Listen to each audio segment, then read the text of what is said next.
सनक और बौखलाहट ने इस देश को उस कगार पर लाकर आज खड़ा कर दिया है कि हमारी पहचान पर सवाल उठ रहा है, हमारे नाम पर फप्तियां कसी जा रही हैं, सोशल मीडिया में और मीडिया में जोक्स चल रहे हैं, चुटकुले बनाए जा रहे हैं इंडिया और भारत को लेकर।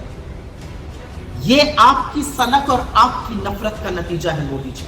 मुझे पता है कि आप इंडिया से डरते हैं, मुझे पता है कि आप अपने विपक्ष से नफरत करते हैं, लेकिन हमसे नफरत करते तो आप दुश्मनी देश से निभाने लगे। इस देश को हम लोग अपनी मां कहते हैं और मां के नाम के साथ खिलवाड़ कौन करता है? आपने तो वो दुष्कर्म भी करके दिखा दिया। इस देश में एक संविधान है और उस संविधान के आर्टिकल 1 ने हमें पहचान दी है भारत की, हमें पहचान दी है इंडिया की। और आपके ये जो कुत्सित प्रयास है हमारी पहचान के साथ खिलवाड़ करने का, वो असल में संविधान को बदलने के आपके दुष्कर्म का नतीजा है।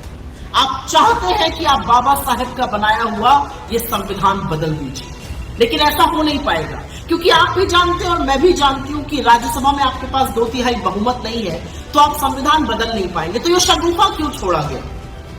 ये शगुफा इसलिए छोड़ा गया जिससे आपके भक्त और आपका चरण चुंबक मीडिया इसी पर डिबेट करता है।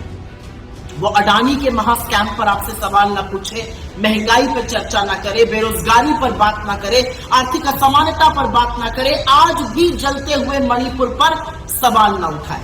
इसलिए आप रह रहकर एक एक शगुफा छोड़ते रहते हैं। लेकिन क्योंकि आपने भारत और इंडिया का शगुफा छोड़ ही दिया है, तो 2-4 बातें कह देती हूं। 100 रुपए का पेट्रोल इंडिया भी खरीद रहा है, 100 ही रुपए का पेट्रोल भारत भी खरीद रहा है।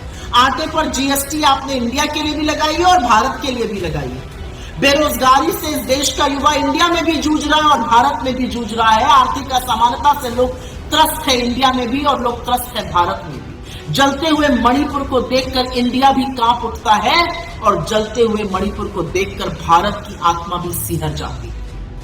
और अडानी के आपके नाक के नीचे पनपते हुए महाघोटाले पर इंडिया भी सवाल उठाता है और भारत भी आपसे जवाब चाहता है। सबसे पहले तो विभाजन की, नफरत की इस राजनीति से निकलिए, अपनी सनक, अपनी बौखलाहट छोड़िए और कृपया करके ये हाथ जोड़कर करबद्ध निवेदन है आपसे, इस देश को अपनी बनाई हुई महंगाई से, अपनी बनाई हुई बेरोजगारी से, अपनी लगाई हुई नफरत की आग से, अपनी बनाई हुई आर्थिक असमानता से, अपने बनाए हुए अडानी के महाघोटाले से बख्श दीजिए इंडिया और भारत दोनों को। और आप किससे मुकाबला करने चले हैं? आप इंडिया बनाम भारत करिएगा। अरे हम वो लोग हैं जहां पर हमारे नेता ने 4000 किलोमीटर इस देश के पैदल नाप दिए कन्याकुमारी से कश्मीर, जिससे कि भारत जुड़ा रहे। भारत जोड़ो यात्रा आपको जवाब है आपकी नफरत और आपकी कुत्सित राजनीति का।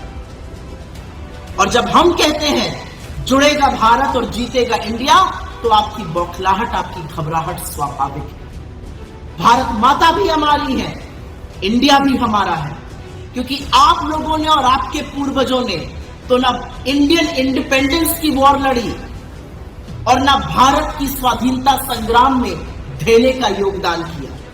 आप तब भी अंग्रेजों के साथ खड़े थे और तब भी कंस्पिरेसी करते थे। आज भी इस देश के 140 करोड़ लोगों के खिलाफ आपके ये जो प्रयास हैं वो कंस्पिरेसी है, वो साजिश है, वो षड्यंत्र है लोगों के खिलाफ, लोगों को उनके मुद्दों से विमुख रखने का।